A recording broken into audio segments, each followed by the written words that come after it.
While I got used to paranormal experiences within my own home, it wasn't until I started experiencing them outside that I started really getting terrified.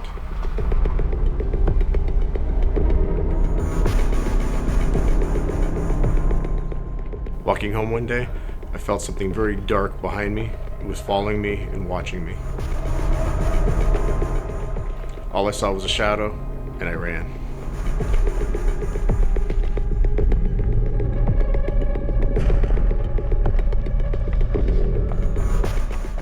I learned later that shadow people are considered dark entities.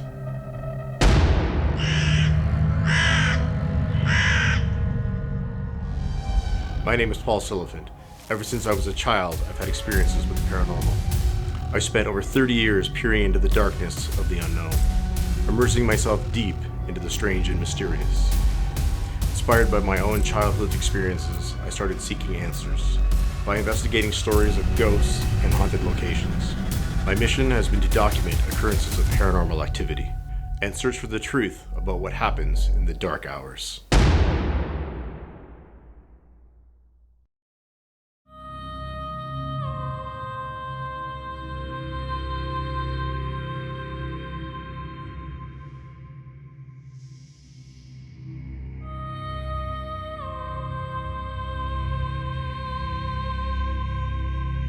Old jails tend to be places where people experience a lot of different activity. This is partly due to the atmosphere of an old building with a lot of history, but also because of the suffering and death associated with it. The old Lindsay Gaol is a place that I have visited and investigated many times. The Victoria County Gaol was built in 1863. The limestone and white brick jail was used continuously up until 2002. The building was designated as a heritage building in 2000. Very little has changed since the old Gaol Museum was a jail. The cell blocks remain, as does the courtyard where the gallows would have been set up and a hanging took place. The last hanging was 1924. The old Gaol Museum has a lot of reported activity from the staff, visitors, and paranormal investigators.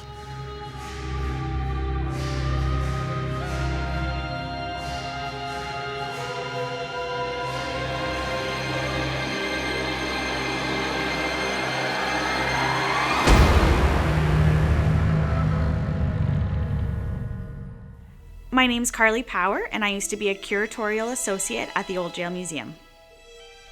Carly was setting up things in the old warden's office when she could hear the sound of footsteps coming from the hall. She went to investigate.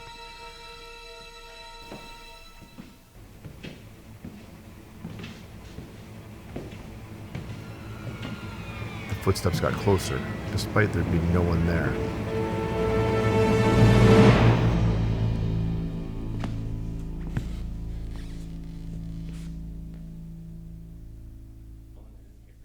On another occasion, Carly was doing some paperwork when there was a loud bang. It came from one of the cell blocks, so Carly reluctantly went to see what happened.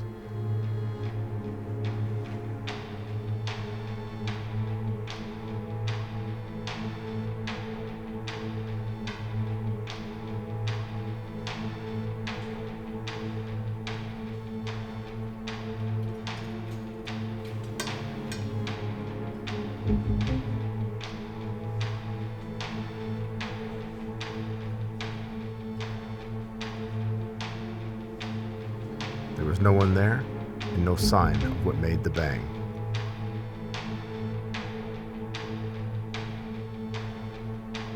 We had a weaving exhibit, and we had a rug that we wanted to put on display.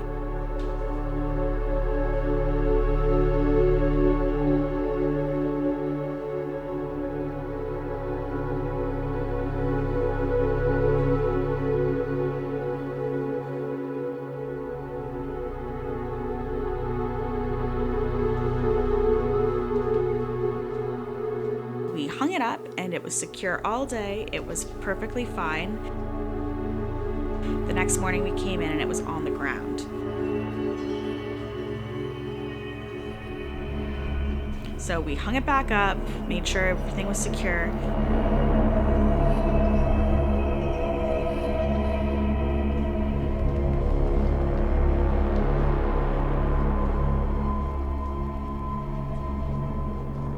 next day, again, on the floor. What is going on? And the next day we came in and we noticed it again. It was on the floor, so we yelled out, "Enough is enough. You've had your fun. Now leave the rug alone." And after we did that, the next day we came in and the rug was still hanging. Finally. Carly wasn't the only one to experience strange things. Another museum employee, Kate, was working in the office when an object was thrown at her.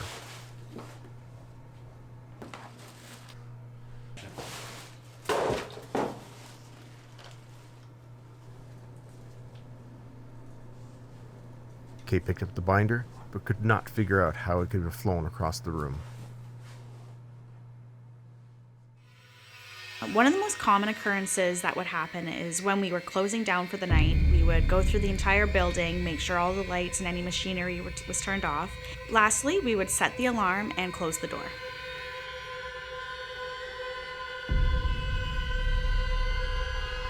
On more than one occasion, though, I would just get a weird feeling and I would turn around and one of the lights would still be on the third floor. I thought about going back in to turn off the light, but I decided not to and just left. I'd like to believe it's just faulty wiring, but in my heart of hearts, I would really believe that it was a spirit.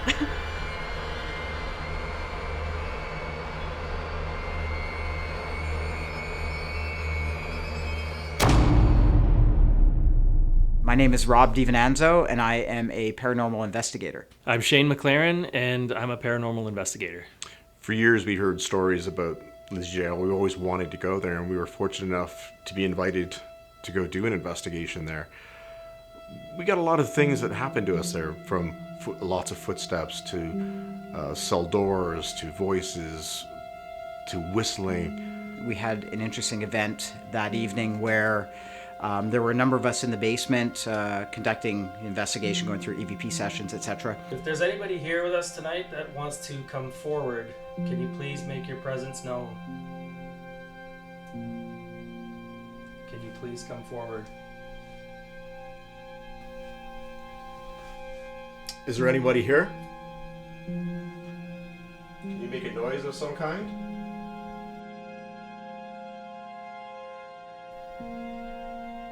We don't mean any disrespect.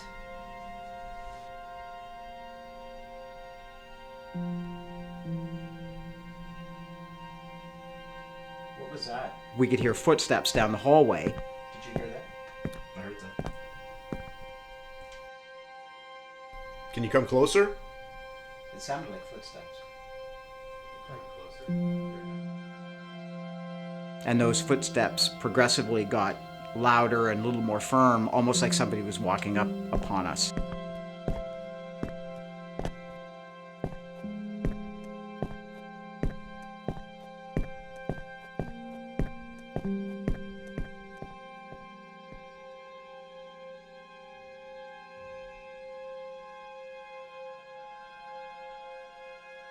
We all heard it. It was very clear. We went outside to take a look and see if anybody was there, but there was nobody there. But it was very definitively footsteps. We've done the Lindsay Gaol several times. Sometimes you go there, it's quiet. Sometimes you go there and there's all kinds of stuff happening. So one night in particular, we were there as a group and we had entered the cell block, I believe it was, on the second floor. And being a museum now, they have different artifacts from different wars and whatnot. So as we're going through the cell block, Paul had just gone to lean on the wall and put his hand up and just all of a sudden, out of nowhere, experienced heavy pain in his chest. What happened? Oh man, I got a shock when I touched that thing. That's a stretcher. It's an old stretcher. He had put his hand on a stretcher that was used in, I believe it was World War II, that actually still has blood on it from that time. Oh. You just put your hand on it? It's a stretcher. You just put your hand on I it? just touched it. I didn't know it was there. Are you sure you're okay? Is it going away? A little bit. It's a big shock. Back away from it a little bit. The story gets a little more interesting as I took my family to the museum about a year later, and not telling my wife any of the stories that had happened. She had walked up to the stretcher and was looking at it thinking, wow, this is a really incredible piece. And all of a sudden she looked at me and said, I have incredible pain in my chest right now and I don't know what's going on. And she walked away from it and the pain dissipated. So is there something connected with the stretcher? It really seems like it, and I would love to know more about it. But unfortunately, it's just a piece in a museum, so we don't really have a history on it. My name is Ben Stacey. I am a filmmaker and I am a skeptical paranormal investigator. Rob and I were walking down the hallway on the second floor of the jail towards the stairwell. As we were walking, we saw a big shadow move down the stairwell. Did you see that? I did. It was a dark shadow or something. It came down the stairs? Yeah, it went down the stairs. Rob was thrilled that I had actually finally seen something, a skeptic. Finally got to see something. I can't believe you finally saw something. I'm not convinced that it was something paranormal. Wow, I mean, it was a shadow. It could have been a pigeon outside. A pigeon the size of a pterodactyl? Oh my god, you finally seen something. Wow, if it is something, It was definitely a shadow. It was definitely a Covered the shadow. whole window. Wait, Ben, let's go check it out. All right, let's go check it out. That is the great thing about our paranormal investigation group is that we all have different views. We respect each other's views, and actually by having people question each other, it makes things better in terms of investigations. While we were doing an investigation at the Lindsay Gaol, it was towards the end of the investigation. I was in one of the jail cells with Carly from the museum, and we were just packing up some stuff that we didn't need anymore. And at this point, we knew that everyone else was outside. We started to hear a sound, and it sounded like someone whistling. It's weird. That sounds like whistling. I thought everyone was outside. They are. Huh, that's weird. I don't have an explanation for that because everyone was outside of the building, but it was certainly interesting. I'm not going to jump to the conclusion that it's paranormal, but it was definitely something that was really, really interesting. During our investigation, Kate decided to sit alone in the cell block. Is there anybody here? There was a sound.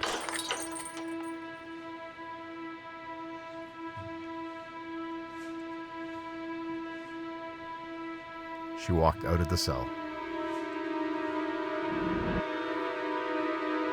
That's when she saw him.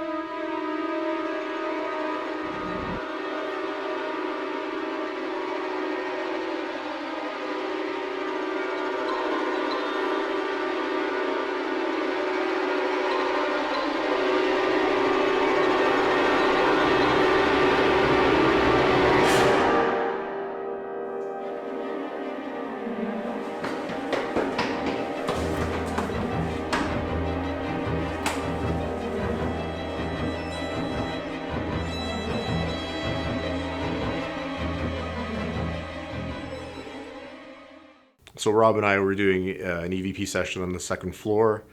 Basically, I was walking up and down, getting a feel for the hallway. Rob was sitting on the stairs. Is there anybody here with us?